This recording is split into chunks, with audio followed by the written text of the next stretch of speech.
Mes prochains invités, un personnage qu'on connaît un peu plus, qu'on voit plus souvent, Rémi Langevin, qui est maire de Montmagny. Bonjour, oui. Monsieur le maire. Bonjour, Michel. Vous allez bien? Très bien, merci. Oui. Et un personnage qu'on voit moins. Lui, plus derrière sa calculatrice, c'est le directeur des finances de la ville de Montmagny, M. André Lévesque. M. Lévesque, bonjour. Bonjour, monsieur.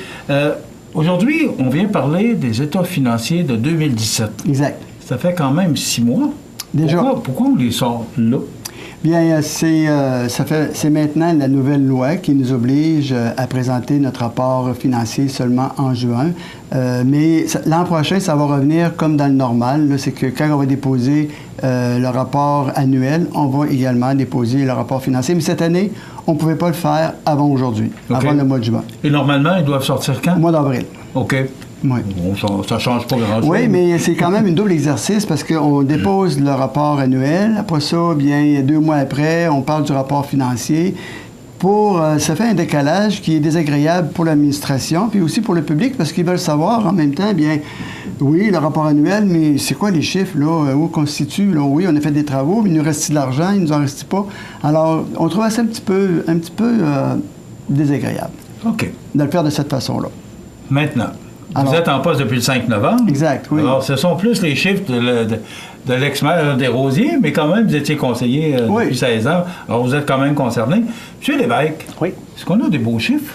Moi, je considère que oui. C'est la continuité des dernières années, je vous dirais. Juste pour brûler le punch un peu, on a un excédent des revenus sur les dépenses de 895 000 au 31 décembre, 895 000 au 31 décembre 2017, comparativement à 2016 où c'était 804 000. Donc, vous voyez, il y a quand même une certaine continuité à ce niveau-là. J'espère que vous avez bien compris. 895 000. Oui. OK. Exact. C'est une belle surprise, ça? Oui, c'est une belle surprise, surtout que ce sont surtout des recettes inattendues qu'on a eues, des recettes qui n'étaient pas prévues au budget, qui nous ont permis de dégager ce surplus-là. Si on prend les dépenses, finalement, on avait prévu des dépenses de 17,5 millions et au niveau du budget, et c'est le résultat qu'on a eu à la fin de l'année. Donc, il y a eu quand même un travail important de contrôle des dépenses en cours d'année, parce qu'on sait qu'il y a souvent des imprévus qui arrivent en cours d'année. Donc, tout l'appareil municipal a travaillé très fort afin de respecter le budget qui avait été accordé par le conseil municipal précédent. OK. Vous parlez de recettes qui sont imprévues ou de surprises, lesquelles? Pouvez-vous nous en nommer quelques-unes? Je vous dirais peut-être une surprise, oui. C'est peut-être la vitalité économique de Montmagny. Certains diront, quoi, vitalité économique? Mais on a eu quand même des recettes supplémentaires à ce qui était prévu au niveau des droits de mutation mobilière. Les droits de mutation proviennent des transactions immobilières dans la ville. Ça veut dire qu'il y a des gens, il y a plus de monde qui ont acheté des maisons ou des transactions, des ventes de propriétés. On a quand même près de 100 000 de recettes supplémentaires au niveau des droits de mutation. Également, tous les projets de rénovation et de construction domiciliaire, industrielle, institutionnelle qu'il y a eu au cours des dernières années. Je pense qu'il y a eu le dépôt au cours des dernières semaines du rapport du service de l'urbanisme qui donnait quand même un niveau record de permis de rénovation. Donc, c'est des hausses de valeur foncière qui ont permis à la Ville de dégager aussi des recettes de taxes foncières supplémentaires sans toucher au taux de taxation. OK. Les taxes foncières, parlons-en. On n'a pas eu une grosse augmentation cette année. L'année passée, c'était tout près de 2 Non, c'était 1,1 1,1 OK. Donc, c'est pas là qu'on va chercher des augmentations. Non, puis il faut savoir que quand on inscrit une augmentation de 1 du taux de taxation, bien, ça représente environ 110 000 de revenus supplémentaires. Donc, c'est pas une manne, là. C'est juste pour venir équilibrer la hausse du coût de la vie, vous savez, puis même pas, ça couvre même pas ça. Alors, on peut pas dire qu'on impose des taux de taxation qui sont exagérés, mais pas en mettre du tout pendant 4-5 ans. Bien, c'est sûr que là, on viendrait diminuer notre capacité de réaliser des travaux et puis aussi, bien, de pouvoir répondre aux besoins de la population. Mais c'est des choix qu'on fait. On fait attention pour ne pas imposer le citoyen, puis on essaie de donner le maximum de services. Et c'est toujours été la philosophie du conseil municipal depuis les 20 dernières années, je pourrais dire. OK. Ce 895 000 $-là, M. Lévesque, il va où? Pour le moment, il est conservé. Est-ce qu'on va recevoir un chèque prochainement? Ça serait trop beau. Écoutez, la Ville, au cours des années, la Ville de Montmagny s'est constituée des réserves pour pallier à certaines dépenses prévisibles, mais qui pourraient survenir d'entre-temps. Au 31 décembre 2017, il y avait quand même 3 772 000 de réserves financières affectées à des fins particulières. Donc, on n'a qu'à penser au coût de vidange des bassins d'épuration des eaux usées. À chaque fois qu'on fait une vidange de bassin, c'est 500 000 Donc, comme M. le maire disait, si on voulait payer une vidange puis qu'on n'avait pas mis d'argent de côté, bien, ça serait 2 à 3 d'augmentation sur le compte de taxes juste pour cette opération-là. Okay. Donc, on a mis de l'argent de côté à ce niveau-là pour la vidange des bassins. Également, on a un fonds d'urgence au niveau du traitement, distribution de l'eau potable et captation des eaux usées. Donc, on a un fonds d'un autre 500 000 si jamais on a des problèmes imprévus avec des stations de pompage. Changer une pompe, c'est près de 20 000 Donc, on s'est constitué, bien, le conseil municipal s'est constitué des réserves financières pour pallier à des dépenses imprévues. Donc, on parle d'1 million juste avec deux... Oui, c'est ça. Oui. Donc, il y a plusieurs petits éléments de réserves financières qui ont été faites là, justement pour pallier à des dépenses sans avoir à aller taxer l'année suivante le citoyen pour payer ces dépenses-là. Qui ne sont pas des immobilisations. C'est qu'on se garde un fonds de roulement, que si jamais il y a des surprises. Le déneigement, cette année, il a neigé beaucoup. Est-ce que ça a coûté plus cher? Parce qu'on parlait de la Ville de Québec, que ça a coûté beaucoup plus cher. Est-ce que nous, à Montmagny, ça a coûté plus cher, le déneigement? Je vous dirais qu'au cours des dernières années, la philosophie que le conseil municipal avait eue, ça avait été de budgéter selon des prévisions pessimistes. Donc, on faisait un budget en se disant, bien, il va neiger. Donc, on a un excédent de dépenses d'à peine 48 000 cette année, puis on a eu un hiver assez rigoureux.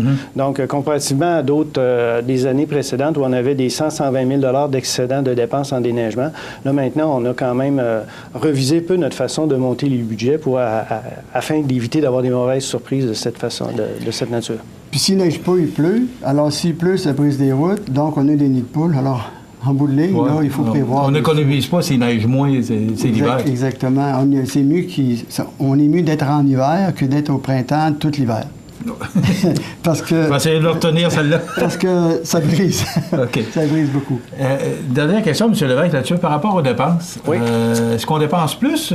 Parce que vous disiez qu'on a le contrôle des dépenses. Les dépenses 2017 par rapport à 2016? C'était environ 3 de plus que les dépenses.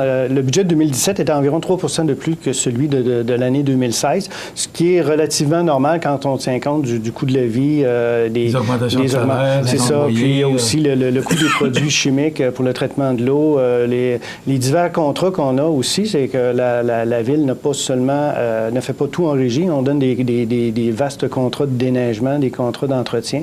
On est toujours tributaire un peu des valeurs au marché de ces contrats-là aussi. Donc, c'est sûr qu'on aimerait bien ça, avoir un budget qui n'augmente que seulement la part du coût de la vie, mais souvent, on n'a pas tous ces contrôles-là. Ouais. Comme directeur des finances, vous qualifiez la Ville de Montmagny dans quelle position? Je pense que vous avez des termes comptables pour justifier. Oui, je vous dirais, surtout avec le réseau des autres municipalités, le réseau des autres trésoriers, je pense que la Ville de Montmagny donne bonne position financière. À titre d'exemple, le coût du service de la dette de la Montmagny, donc annuellement, ce qu'on verse en remboursement en capital et en intérêt sur la dette à long terme, ça représente environ 16 du budget annuel de la Ville, alors que la moyenne des villes au Québec, c'est 18,75 Donc, on est en deçà de la moyenne provinciale en ce qui est trait au coût du service de la dette. Et t'as quoi la dette de Montmagny? La dette de Montmagny, la dette brute de Montmagny, c'est-à-dire la dette au nom de la Ville de Montmagny, elle est à... Je ne veux pas vous dire de... Oui. Parce que c'est quand je ne veux pas donner... Remarquez que je me pose des bonnes questions pour avoir la mémoire des chiffres aussi. Oui, c'est sûr. Vous envoyez beaucoup de chiffres dans la journée. Donc, la dette au 31 décembre de Montmagny est de 25 millions. Mais si on tient compte des sommes qui ont été mises de côté pour rembourser cette dette-là, parce qu'on a quand même des échéances aux 5 ans, et des sommes qui sont à recevoir du gouvernement du Québec sur les différents travaux d'infrastructure subventionnés, la dette nette est de 20 millions. Donc, c'est du 1 pour 1 parce que notre budget est de 20 millions également. Donc, on a quand même un niveau d'endettement là, qui est très, très, très raisonnable. Est-ce qu'il diminue ou est-ce qu'il augmente, le niveau d'endettement? Ça va fluctuer, dépendamment Ça dépend des projets. Ça dépend, exactement. Et puis, vous m'amenez sur justement une question qui est... nous, on revendique depuis plusieurs années auprès de l'Union des municipalités du Québec et auprès du gouvernement que quand il y a des programmes de subvention qui nous sont offerts, souvent, bien, notre participation est de 50 ou 33 %. Alors, nous, ce qu'on dit au gouvernement fédéral et provincial, la capacité de payer d'une ville, compte tenu que nos revenus sont limités à l'impôt foncier principalement, on ne devrait jamais payer plus que 17 % de participation financière à un programme qui est offert aux municipalités. Donc, le gouvernement fédéral, il devrait normalement, lui, mettre 50 % au niveau du programme d'infrastructure, le gouvernement du Québec, 33 % et la municipalité, 17 %. Alors, dans ces chiffres-là, on n'aurait pas trop de difficultés à réaliser des travaux sans trop s'endetter. Mais là, quand on souscrit à des programmes, puis qu'on doit avoir une participation financière de 50 % sur des projets de 4 millions, bien, on est obligé de s'endetter de 2 millions pour économiser 2 millions. Ouais. Alors, c'est un cercle vicieux, hein? Alors, c'est ce qu'on dit au gouvernement, écoutez, soyons raisonnables, ou bien non, vous revisez le pacte fiscal et vous nous donnez des moyens d'avoir des revenus différents, ou bien vous revoyez la façon d'attribuer les programmes de subvention pour que ce soit accessible à toutes les municipalités. Parce qu'il y a des municipalités qui, pour eux, c'est pas accessible parce qu'ils n'ont pas les moyens. Même s'ils ont 2 millions de subventions sur 4, ils n'ont pas le 2 millions. Alors, et on souhaite que dans le nouveau pacte fiscal qui va être négocié, d'ailleurs, lorsqu'on a eu le congrès de l'UMQ, la plupart des chefs se sont entendus pour dire aux maires des municipalités que on va rétablir le retour du 1 point de la TVQ comme revenu prévisible pour les municipalités, de sorte que pour nous, ça pourrait nous rapporter ce qui nous a été enlevé il y a plusieurs années, environ aux alentours de peut-être un 700 000 $ annuel de revenus. C'est plus facile de faire un budget aussi. C'est plus facile de faire un budget. Alors, parce que Parce que c'est fixe. C'est fixe, puis on peut le planifier, alors que là, souvent, on nous propose des programmes avec différentes modalités de participation, et puis souvent, le programme, il touche un secteur en particulier, les plans de devis ne sont pas prêts. Alors, tout le monde arrive en même temps, les coûts augmentent au niveau des appels d'offres, et puis tout le monde est perdant, là, et puis on n'arrive pas à réaliser les travaux.